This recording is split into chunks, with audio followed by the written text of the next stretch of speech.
O sol nascia sobre a fronteira oriental em 22 de junho de 1941.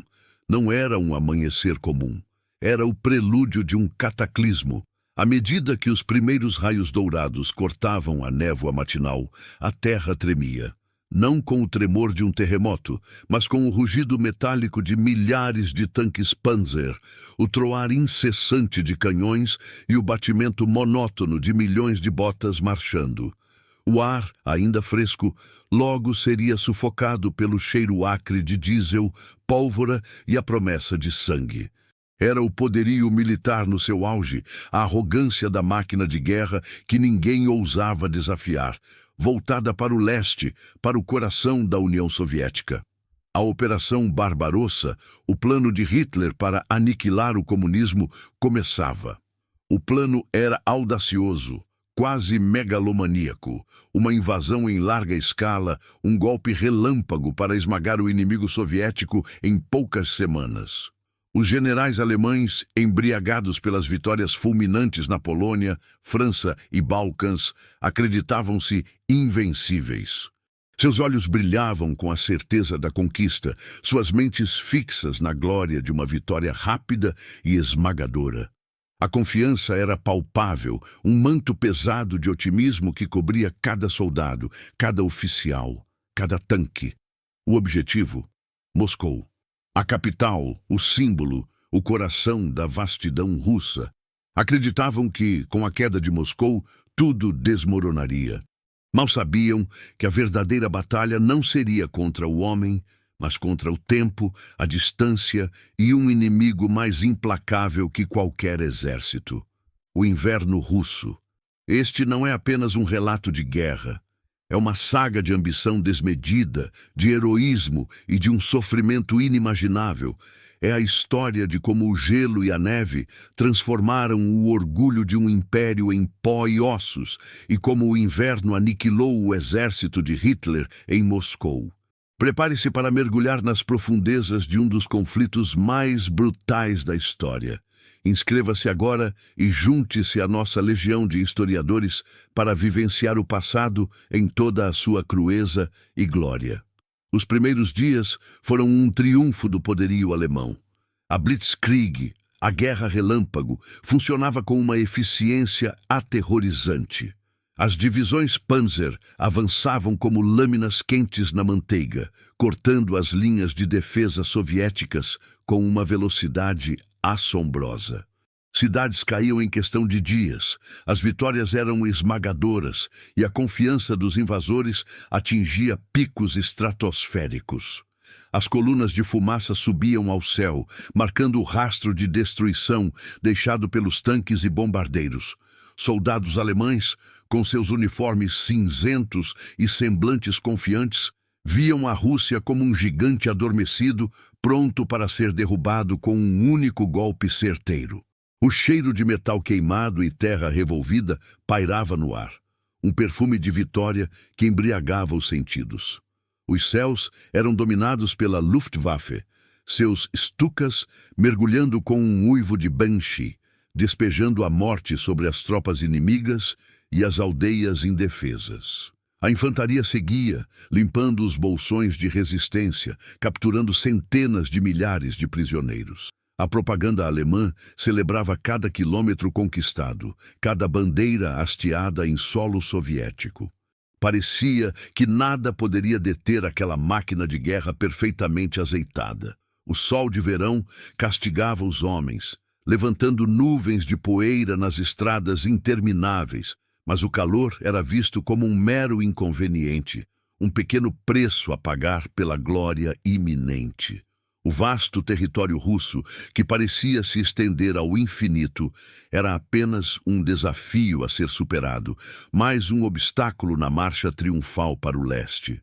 A cada dia, a cada quilômetro, o exército vermelho recuava, mas não se quebrava. A cada aldeia conquistada, a cada floresta atravessada, a sensação de que algo estava fundamentalmente errado começava a se infiltrar. A vastidão não era apenas uma ilusão geográfica, era uma armadilha logística. Cada quilômetro avançado esticava as linhas de suprimento até o ponto de ruptura. As ferrovias soviéticas, com sua bitola diferente, exigiam um trabalho hercúleo de conversão, atrasando o reabastecimento de munição, combustível e alimentos. As estradas, precárias e lamacentas, transformavam-se em armadilhas para os veículos pesados, seus pneus atolando na terra fofa, seus motores engasgando sob o esforço incessante. O verão, que antes parecia um aliado, logo revelaria sua face mais traiçoeira. As chuvas torrenciais transformariam o solo em um pântano intransitável, paralisando comboios inteiros. E além do verão, espreitava uma ameaça ainda mais sombria. Um general implacável que aguardava pacientemente sua vez, o inverno russo. Aquele avanço esmagador, aquela aparente vitória, começava a se transformar lentamente, insidiosamente, em um inferno, um pesadelo gelado que engoliria sonhos de glória e vidas humanas em sua voragem implacável. Os primeiros sinais de resistência fanática, os primeiros contra-ataques suicidas, a brutalidade da guerra que se aprofundava, tudo isso era um presságio.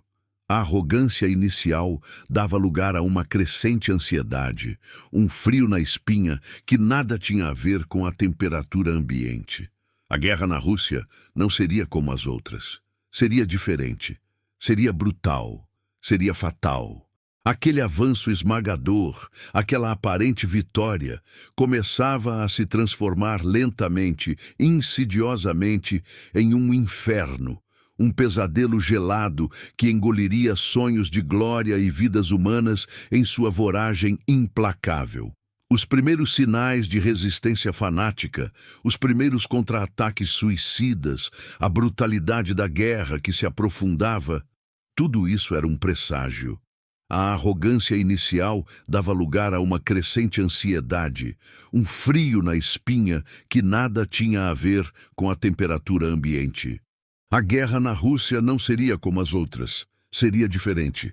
Seria brutal, seria fatal. À medida que o outono se instalava, o cenário de guerra mudou drasticamente. A Blitzkrieg, antes sinônimo de velocidade e precisão, afogou-se na lama.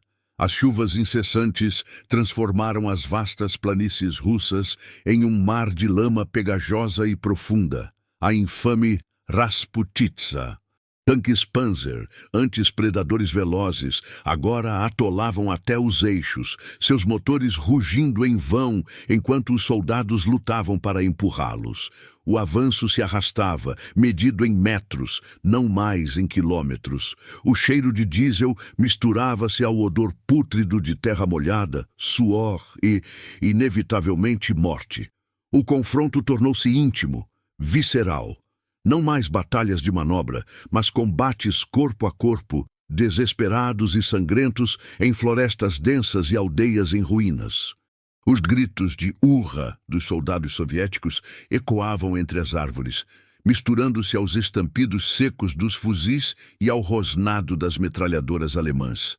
Cada casa, cada celeiro, cada vala transformou-se em uma fortaleza, defendida até o último homem. Mãos desarmadas contra baionetas, coragem cega contra o aço frio. Os olhos dos soldados, antes cheios de confiança, agora refletiam o cansaço e o terror. A fumaça dos incêndios pairava pesada, um véu cinzento sobre a desolação. De ambos os lados, o sofrimento era imenso. Soldados alemães, acostumados a comida quente e suprimentos abundantes, começavam a sentir o aperto da fome e do frio. Suas rações diminuíam e o medo de um inverno rigoroso corroía a moral. Do lado soviético, a resistência era alimentada por uma mistura de patriotismo feroz e desespero. Civis, homens e mulheres, velhos e crianças, eram mobilizados para construir defesas, cavar trincheiras ou simplesmente sobreviver sob a bota invasora. O choro das mães, o silêncio resignado dos pais, o olhar vazio das crianças que viram suas casas queimarem. Essas eram as faces da guerra. Em cada cidade, a destruição era total. Smolensk, Kiev, Kharkov, nomes que se tornaram sinônimos de inferno. Prédios desabavam sob o impacto da artilharia, ruas eram forradas de escombros e corpos, o ar pesado com o cheiro de caliça e sangue seco. Os sons eram um coro macabro, o zumbido das moscas sobre os mortos, o rangido dos tanques, o gemido dos feridos, o silêncio ensurdecedor que se seguia a uma explosão. A vastidão russa, que parecia vazia no início, revelou-se um ninho de resistência. Partisãs, guerrilheiros soviéticos, emergiam das florestas como fantasmas, sabotando linhas de suprimento e atacando comboios alemães, transformando cada árvore e cada sombra em uma ameaça. A guerra de atrito começava a cobrar seu preço. As baixas aumentavam exponencialmente. Os hospitais de campanha, improvisados em tendas ou edifícios abandonados, transbordavam de feridos, muitos com gangrena devido às condições insalubres. A medicina era rudimentar, a dor, universal. Os homens perdiam dedos, pés, braços, não para balas, mas para o frio que começava a morder. As noites eram um tormento, com temperaturas que caíam vertiginosamente, transformando a lama em gelo e a água potável em blocos sólidos. A cada amanhecer, mais corpos eram encontrados, congelados até a morte, uma visão que se tornaria comum. A promessa de uma vitória rápida evaporou. Em vez disso, a guerra se arrastava, lenta, dolorosa, um moedor de carne humano. Os generais alemães, antes confiantes, agora se viam presos em um dilema: avançar a todo custo, arriscando o colapso logístico, ou parar, dando tempo ao inimigo para se reagrupar. Hitler, no entanto, ordenava o avanço. Moscou estava perto. A capital, o símbolo, o coração. Mas entre eles e a glória havia um exército determinado, uma população resiliente e um inimigo mais poderoso que qualquer arma: o inverno russo. Seus primeiros sopros gelados já anunciavam a catástrofe iminente, transformando a terra molhada em um campo de batalha traiçoeiro e mortal. O inferno congelado estava apenas começando a revelar sua verdadeira face. O inferno congelado não era uma metáfora, era a realidade brutal que se abatia sobre os homens. O calendário marcava novembro, mas a Rússia já estava mergulhada em um abraço gelado que parecia ter vindo de eras. As temperaturas despencaram a níveis inimagináveis para os soldados alemães que ainda vestiam uniformes de verão. Seus rifles, antes ferramentas de precisão, agora congelavam, engasgavam, recusavam-se a disparar. O óleo dos tanques endurecia. As baterias esgotavam-se no frio cortante, transformando máquinas de guerra em monumentos inertes de aço e gelo. O cheiro de pólvora era sufocado pelo ar gélido e pelo odor metálico do sangue congelado na neve. Moscou estava à vista, uma miragem distante de cúpulas douradas e promessas vazias. Os generais alemães, antes confiantes, agora olhavam para o horizonte com uma mistura de desespero e teimosia.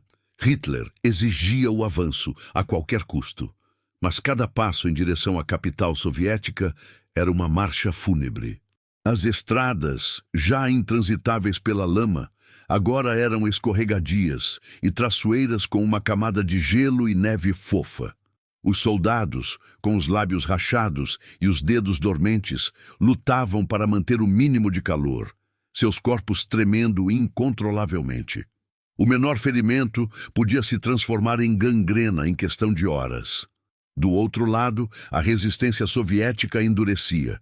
O general Georgy Zhukov, com sua mente estratégica e determinação férrea, havia mobilizado as reservas siberianas, tropas acostumadas ao frio extremo, equipadas com uniformes acolchoados e esquis. Eles emergiam da neblina gelada como fantasmas brancos, seus submetralhadoras PPSJ-41 disparando rajadas mortais que rasgavam o ar congelado. Os gritos de guerra russos, antes abafados, agora ecoavam com um fervor renovado, um desafio direto ao invasor exausto. O confronto nas cercanias de Moscou não era mais uma batalha de táticas, mas de pura vontade e resistência. As aldeias tornaram-se campos de extermínio. Casas de madeira, antes refúgios, eram incendiadas, não apenas para negar abrigo ao inimigo, mas para queimar os corpos dos mortos e feridos. O ar ficava pesado com o cheiro de madeira queimada, carne chamuscada e a doçura nauseante da morte. Civis, muitos deles mulheres e crianças, foram apanhados no fogo cruzado. Alguns se juntavam aos partisãs, vivendo na clandestinidade, sabotando as linhas inimigas, enquanto outros simplesmente morriam de fome e frio, seus corpos congelados encontrados nas valas ou sob a neve, testemunhas silenciosas da barbárie. A escassez de suprimentos atingiu níveis críticos para os alemães. A ração de pão escasseava, a carne era um luxo distante e o combustível para os veículos e aquecimento era quase inexistente. Os soldados famintos roubavam dos civis, aumentando a miséria e a revolta. A disciplina começava a ruir sob o peso do sofrimento. O desespero levava a atos extremos. Alguns tentavam congelar as próprias mãos e pés para serem evacuados. Outros simplesmente se rendiam ao torpor do frio, buscando a paz no abraço gelado da neve. As noites eram um terror à parte. O vento siberiano uivava como um lobo faminto, chicoteando os rostos expostos e penetrando até os ossos. As sentinelas, rigidamente congeladas em seus postos, muitas vezes eram encontradas mortas ao amanhecer, seus olhos abertos fixos no céu cinzento. O som das rajadas de metralhadoras soviéticas, antes um eco distante, agora era uma ameaça constante, um lembrete gelado da proximidade do inimigo. O sono era um luxo negado, atormentado por pesadelos de congelamento e morte. Moscou, outrora o Grande Prêmio, havia se tornado uma armadilha. O avanço, antes tão glorioso, havia se transformado em um cerco invertido, onde os sitiadores eram eles próprios sitiados pelo inverno implacável e por uma resistência que se recusava a quebrar. Cada floco de neve que caía era um prego no caixão da Operação Barbarossa, cada rajada de vento um lamento pelos sonhos perdidos. A guerra não era mais sobre estratégia ou poderio, era sobre sobreviver ao próximo amanhecer, sobre resistir a mais um ataque do General Inverno. O cerne do conflito era agora o cerne da própria existência, uma luta primária contra a natureza e a desesperança. Moscou, outrora o Grande Prêmio, havia se tornado uma armadilha. O avanço, antes tão glorioso, havia se transformado em um cerco invertido, onde os sitiadores eram eles próprios, sitiados pelo inverno implacável e por uma resistência que se recusava a quebrar.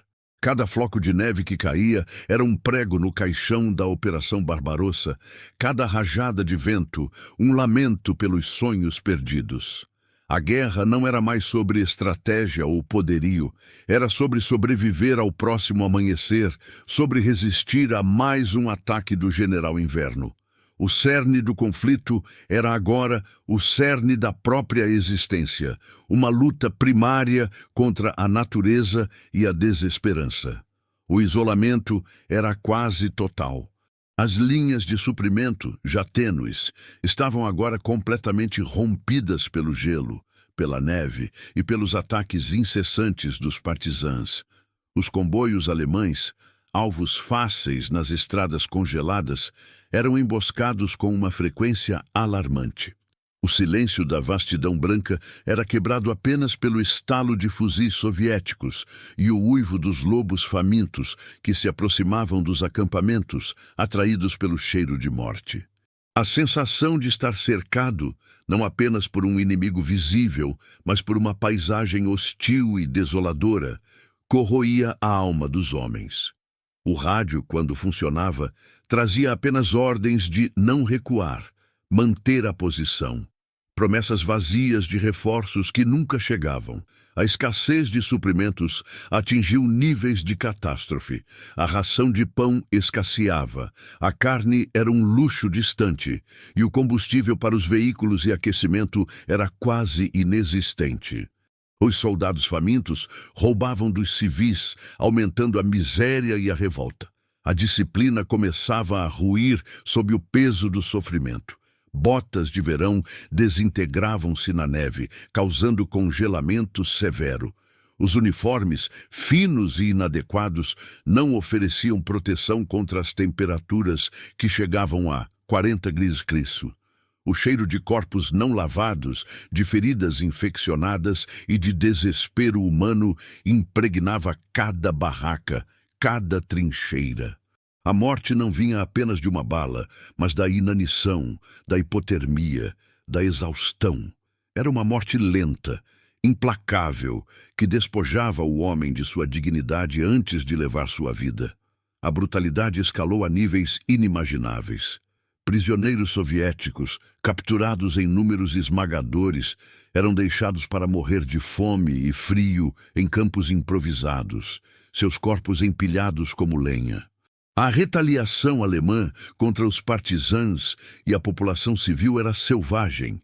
Aldeias inteiras eram incendiadas, seus habitantes fuzilados ou pendurados em praça pública como advertência. O ar, já pesado com o odor de destruição, agora carregava o cheiro metálico do sangue fresco e o fumo acre da carne queimada. Mulheres e crianças eram arrastadas de suas casas para testemunhar execuções, seus gritos se misturando ao vento gélido. A humanidade parecia ter sido congelada junto com a paisagem. A resistência soviética, no entanto, era alimentada por essa mesma barbárie. Cada atrocidade alemã endurecia a determinação dos defensores. Os partisãs, operando nas profundezas das florestas congeladas, transformaram a retaguarda alemã em um inferno. Explosões de trilhos, ataques a comboios de suprimentos, emboscadas noturnas. Cada ação era um golpe na moral e na logística alemã. Camponeses armados com velhos fuzis, mulheres com granadas, crianças espiando movimentos inimigos, todos faziam parte de uma vasta e invisível rede de resistência. O gelo e a neve que paralisavam os alemães eram aliados dos soviéticos, que conheciam cada trilha, cada esconderijo, cada segredo da vasta paisagem russa. O impacto nos civis era devastador. Famílias inteiras foram deslocadas, seus lares destruídos, seus entes queridos mortos. Milhões fugiram para o leste, para o interior da União Soviética, tornando-se refugiados em sua própria terra, enfrentando fome e doenças. Aqueles que ficaram, muitas vezes, os mais velhos e os mais fracos, viviam sob o terror constante da ocupação, à mercê da fome e da violência. O olhar vazio das crianças, que haviam visto demais, era um espelho da alma da nação. Para as mulheres, a guerra trazia um horror adicional, a ameaça constante de violência e estupro, um fardo invisível, mas devastador. O colapso moral e físico das forças alemãs era visível nos seus olhos, antes cheios de arrogância, agora marcados pelo pavor e pela exaustão. Muitos se rendiam ao torpor do frio, buscando a paz no abraço gelado da neve, preferindo a morte à continuação daquele pesadelo. O cerco sobre Moscou não era apenas militar, era existencial. O exército alemão, antes uma força imparável, estava agora preso em uma armadilha mortal, suas máquinas de guerra enferrujadas, seus homens congelando e morrendo em números assustadores. A fé na vitória rápida havia se desfeito, substituída por um desespero crescente.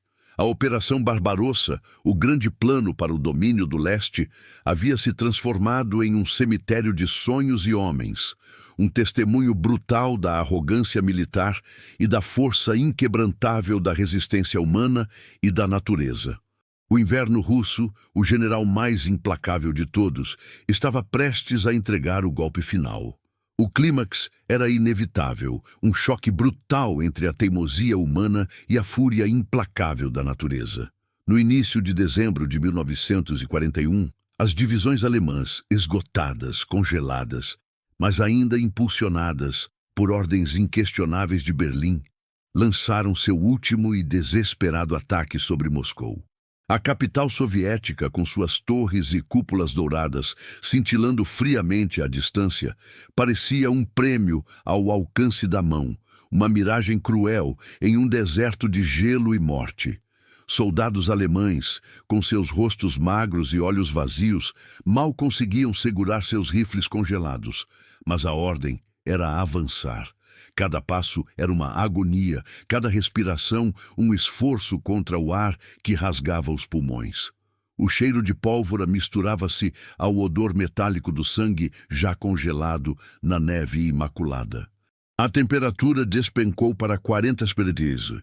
O óleo dos motores dos tanques Panzer virou gelatina, as metralhadoras emperravam, as granadas não explodiam. A máquina de guerra alemã, outrora perfeita, estava agora paralisada, uma coleção de carcaças metálicas inertes sob o manto branco. Os homens, sem roupas de inverno adequadas, sofriam de congelamento severo, seus dedos e pés gangrenando em questão de horas. A dor era constante, excruciante, mas a morte por congelamento era silenciosa e traiçoeira, uma paz gelada que muitos começaram a desejar. A visão de Moscou era um tormento, uma promessa que a natureza se recusava a cumprir. Foi então que o inferno se abriu. Em 5 de dezembro de 1941, o general Zhukov liberou o golpe. Não foi um ataque, foi um tsunami branco. Tropas siberianas frescas, acostumadas ao frio extremo, equipadas com uniformes acolchoados e esquis, emergiram das florestas congeladas como fantasmas vingadores. Apoiadas por tanques T-34, que se moviam com assustadora eficácia na neve, e pelo som aterrorizante dos foguetes Katyusha, os órgãos de Stalin, que rasgavam o ar com um uivo de Banshee antes de explodir em fogo e estilhaços, a contraofensiva soviética foi devastadora. Os gritos de "Urra!" ecoaram não mais abafados, mas com a fúria de uma nação que se recusava a ceder. O choque foi absoluto. Os alemães, já no limite de sua resistência física e mental, foram pegos de surpresa. O que antes era um avanço lento, tornou-se um caos. As linhas de defesa, tênues e exaustas, desmoronaram. A ordem de Hitler era manter a posição, não recuar 1 centímetro, mas a realidade no chão era implacável. Comandantes alemães enfrentaram decisões impossíveis: obedecer a um Führer distante e delirante ou salvar o que restava de seus homens. Muitos optaram pelo segundo, desobedecendo ordens diretas, iniciando uma retirada desesperada. A retirada tornou-se um pandemônio. Não havia estradas, apenas campos de neve e gelo. Os veículos abandonados formavam barreiras. Os feridos eram deixados para trás, gemendo na neve, sabendo que sua morte era certa. O cheiro de diesel e pólvora era agora sobreposto pelo odor pungente do medo, do suor e do sangue fresco que manchava o branco imaculado da neve. Milhares de homens, despojados de suas armas e equipamentos, transformados em meras sombras, tropeçavam para o oeste tentando escapar do abraço mortal do inverno e da fúria soviética. O custo humano era incalculável. Corpos congelados pontilhavam a paisagem. Alguns ainda em posição de marcha, outros ajoelhados, com as mãos erguidas em um gesto inútil. Prisioneiros alemães, capturados aos milhares, enfrentavam um destino quase tão cruel quanto o congelamento, marchando para campos de trabalho na Sibéria, muitos deles para nunca mais voltar. A arrogância militar, a crença na invencibilidade, desmoronava sob os pés gelados da neve russa.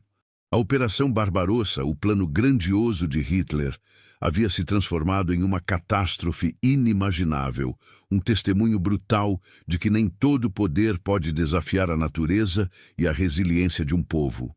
A batalha por Moscou havia sido perdida, A guerra no leste, que deveria durar semanas, agora se estenderia por anos, arrastando milhões para um abismo de sofrimento. O clímax era inevitável, um choque brutal entre a teimosia humana e a fúria implacável da natureza. No início de dezembro de 1941, as divisões alemãs, esgotadas, congeladas, mas ainda impulsionadas por ordens inquestionáveis de Berlim, lançaram seu último e desesperado ataque sobre Moscou. A capital soviética, com suas torres e cúpulas douradas cintilando friamente à distância, parecia um prêmio ao alcance da mão, uma miragem cruel em um deserto de gelo e morte. Soldados alemães, com seus rostos magros e olhos vazios, mal conseguiam segurar seus rifles congelados, mas a ordem era avançar. Cada passo era uma agonia, cada respiração um esforço contra o ar que rasgava os pulmões. O cheiro de pólvora misturava-se ao odor metálico do sangue já congelado na neve imaculada. A temperatura despencou para 40 graus. O óleo dos motores dos tanques Panzer virou gelatina.